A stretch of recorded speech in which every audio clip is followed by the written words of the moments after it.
What's going on, guys? My name is RagingRaptor and I welcome you to a new World of Tanks video where we are going to have a look how possible the Bourassque challenge actually is, because there are some differences in my opinion compared to previous marathons, and I wanted to look at them for some time with you to show you if it really is possible to get the Bourassque in just 10 days.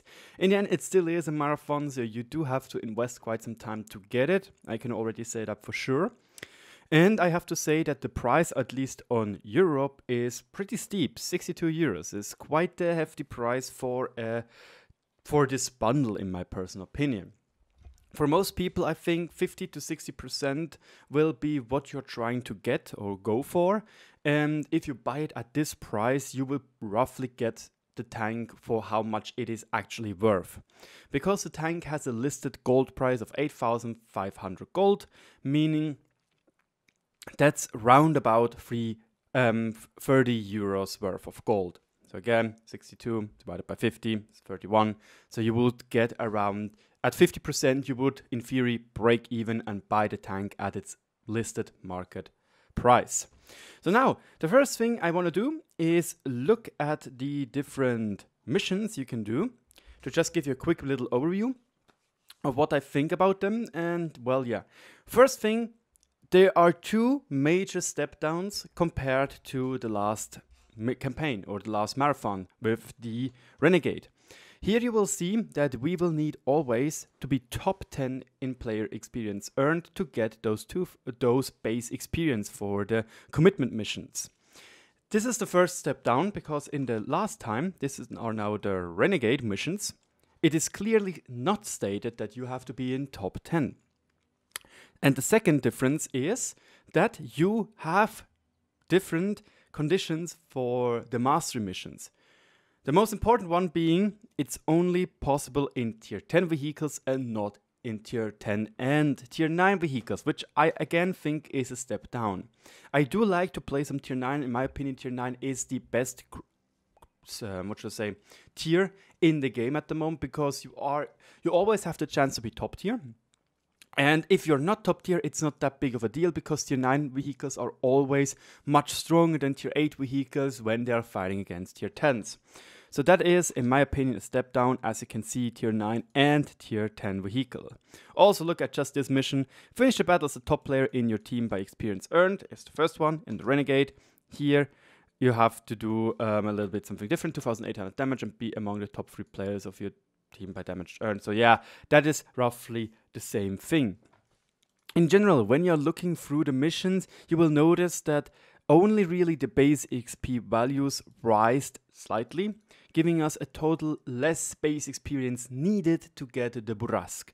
However, again, because of this top 10 requirement, which as far as I know wasn't a translation error and wasn't there in the Renegade missions, it makes it, in my personal opinion, slightly worse. Because even if you had a very, very trash game, or let's say your team was playing rather decently all over and basically all the XP were shared very, very close together.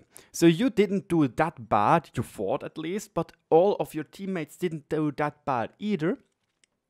So you don't be top 10 in your base XP and you suddenly lose, for example, 300 to 500 base XP. So that is very, very frustrating in my opinion. So that is a little bit awkward and can be, sadly enough, annoying in my personal opinion.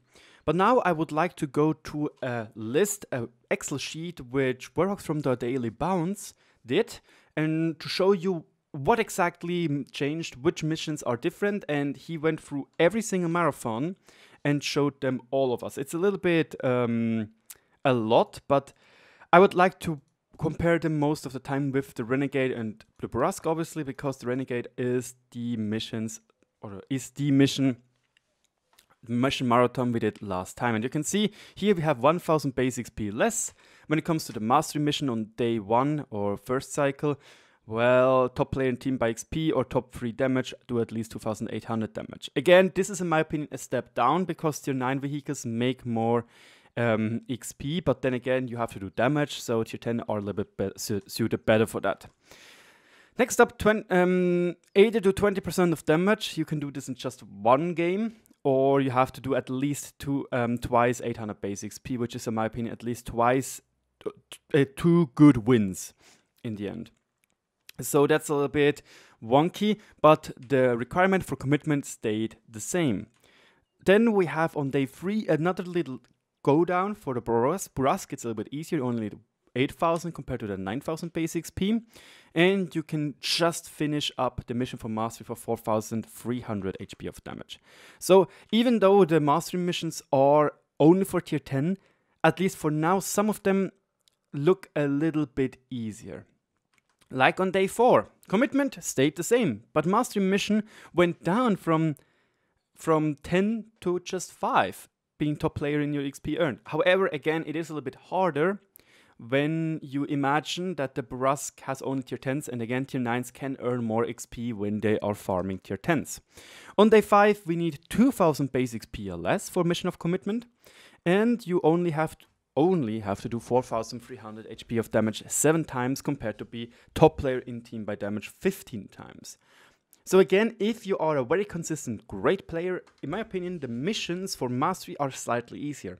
Obviously, if you are a little bit of a bad boy and you're in a good clan, you are most likely going to play tanks which are incredibly broken or strong, like 279 and Chieftain, where you can easily do the 4,300 damage. Now, let's go to the day 6, where base XP are the same again. Now we have Mastery for missions are slightly changed. Either 20% damage 10 times or 850 base XP 15 times. I guess the base XP is a little bit easy because 20% of the team damage is rather strong. Day 7, we lose once again 2000 XP compared to the Renegade, and be top player in both teams by damage and cost 3000 HP 10 times. That is hard, I think, because there are many variables where you think, oh yeah, I did most damage in my team, but suddenly a Stridswagen of the enemy team did more, you know? So it's hard to tell, or hard to judge even which mission is a little bit easier, so I'm on the fence right here. Day 8, base XP stayed the same. 4,500 HP damage 10 times is, in my opinion, easier than being top player in team by damage 20 times. Day 9, 40k stayed the same again. 850 base XP versus top player in team by XP 20 times. Hard to judge again which one is easier. Maybe if you have 850 base XP, you're already pretty high up there. But I think the 25 base XP from the Renegade are a little bit easier. And lastly, we have 50,000 base XP for commitment. And top player in team by XP 25 times, top player in team by damage 35 times. So here, definitely, it is much harder, in my opinion, for the Bourassque challenge. So, overall, if we go back over here, you can see that if you go for commitment, which I think most players will, you need 9,000 base XP less. That is something. That is definitely not nothing. But, and here comes the big but, in my opinion. That's just basically 1 to 3 games, well, okay, 2 to 4 games most likely less that you have to play than if compared to Renegade. However, I'm going to skip over the mission rewards. I didn't really saw any big differences, to be honest. You could really go look at it again and maybe find something different. But it doesn't really look that bad. It looked mostly consistent compared to the Renegade. So yeah, but now those are the lists which I calculated back then. And this is also, I took the same values again, except for the time, obviously, the XP obviously needed. The time stayed the same and so on and so forth. And you can see back there, I needed in total 364 games to get, or in theory to get the Renegade at my skill level after looking at 10 games and grabbing the base XP values. And you could see that per day you would need around 35 games if you played it around 700 base XP. I'm going from 500 base XP, our average value, and you would need 50 games. And in the end, you would need around 58 hours or 5.8 hours per day. So now, I took again the same thing, and you will see that you will need a slightly amount less time to get the Bourassque in general, if you took the same calculations again.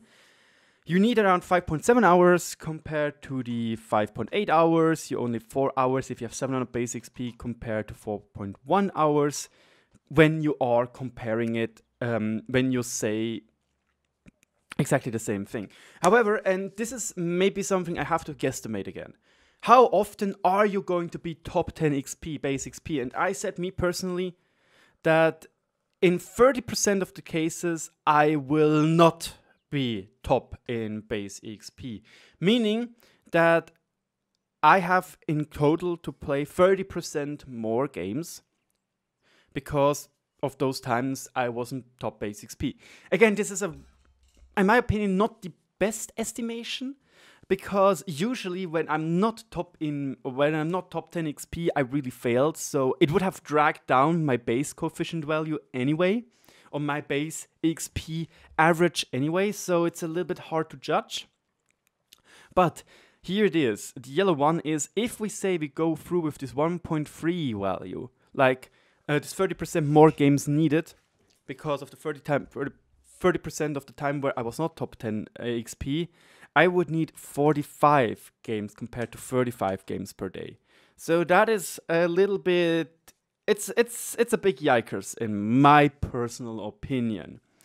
So I do think the challenge stayed the same, but it was a little bit shifted around. So some masteries are a little bit easier, but then again, you can only do them in tier 10 vehicles. So you have to be a pretty strong player for tier 10.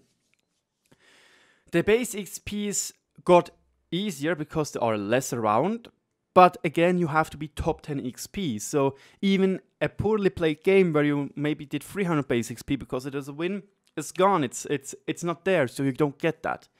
So it's a little bit hard to judge, especially with this B top 10 in a base experience coefficient, how much harder it got than the Renegade. I do think when it comes to value, I sadly do not remember how expensive the Renegade was back then. But when it comes to value, I think the Renegade had a little bit more going for it. Because it is a tier 8 heavy tank, and heavy tanks usually are a little bit more expensive. And as far as I know, it was also around $60. 66 euros. I'm not sure if it was 72 euros or not. I am entirely not sure. Lastly, my final tip for the marathon will be, don't sweat about it. Just try to play as long as you can. Just play as much as you can. Go for how much you get in the end. Don't sweat too much over it. For example, if you can get a tank for like, I don't know, 12 euros, which would be an 80% discount, go for it. It's a decent premium. It's a good crew trainer for the Batchat. It actually plays very, very similar to the Batchat. So yeah, you can go for that. But again, keep in mind that if you would calculate this up in work days or work hours, obviously a decent paint job is a much better thing. Seriously, you have to decide yourself. I just wanted to state the facts we have right here. Again, gigantic shout out to Bourassque from the Daily Bounce for making up this list. I would highly recommend for you to have a look at it for yourself, so you can judge for yourself. Did wargaming be more bitchy about it or was harder about it? Up to you. My name is RagingRaptor. Thank you so much for watching. If you enjoy such content, let me know in the comment section below with a like and a comment. Or if you're new to the channel, feel free to subscribe. I am going to make a video later on today about how I personally feel about the Bourassque. And I have to say, I heard so many CCs say it's an amazing tank. They love it.